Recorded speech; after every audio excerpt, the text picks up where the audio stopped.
Hanuman movie Vijay దండయాత్ర ఏ మాత్రం ఆగట్లేదు. నిన్న వరల్డ్ వైడ్గా 10వ రోజు నాన్ రాజమౌళి రికార్డులను అన్నిటినీ బ్రేక్ చేసింది షేర్ పరంగా హనుమాన్ మూవీ. ఇంతకుముందు RRR మూవీ 10వ రోజు 16 కోట్ల పైన షేర్ రాబట్టింది. బాహుబలి 2 9 కోట్ల పైన షేర్ రాబట్టింది. హనుమాన్ మూవీ 10వ రోజు 8 కోట్ల 10 లక్షల షేర్ రాబట్టింది. ఆల్ టైమ్ టాప్ 3లో నిలిచింది. నాన్ రాజమౌళి రికార్డులను అన్నిటిని బ్రేక్ చేసింది. వరల్డ్ వైడ్గా 10 రోజులకు గాను 200 కోట్ల గ్రాస్ రాబట్టిందని మూవీ టీం కూడా అఫీషియల్గా పోస్ట్ చేసింది.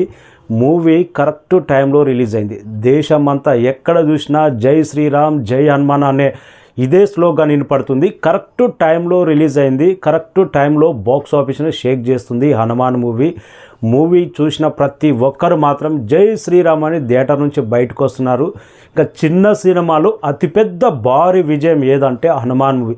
ఇప్పటికే 100 కోట్లకు పైన షేర్ రాబట్టింది. 200 కోట్లకు పైన గ్రాస్ రాబట్టింది. ఈ రోజుతో చిన్న సినిమాలో అతిపెద్ద లాభాలు అతిపెద్ద గ్రాస్ చూడబోతున్న మూవీ హనుమాన్ మూవీ. లాంగ్ రన్లో మాత్రం 300 CR కంప్లీట్ చేయబోతుంది. ఇప్పటికైతే 10వ రోజు మాత్రం కావాల్సినన్ని థియేటర్లు ఉన్నాయి. సినిమా పాజిటివ్ టాక్ ఉంది. అందుకే ఆల్ టైమ్ రికార్డు టాప్ 3లో నిలిచింది తెలుగు సినిమా ఇండస్ట్రీలో. అంటే సినిమా లాంగ్ రన్లో చాలా పెద్ద నెంబర్ రాబోతుంది షేర్ పరంగా గ్రాస్ పరంగా. ఇది మాత్రం గ్యారంటీ. ఇప్పుడు దేశమంతా జై శ్రీరామ్ జై హనుమాన్ అనే ఊపే ఉంది కాబట్టి సంచలన విజయం సాధిస్తూ ముందుకు దూసుకుపోతూనే ఉంది. Thank you. జై శ్రీరామ్.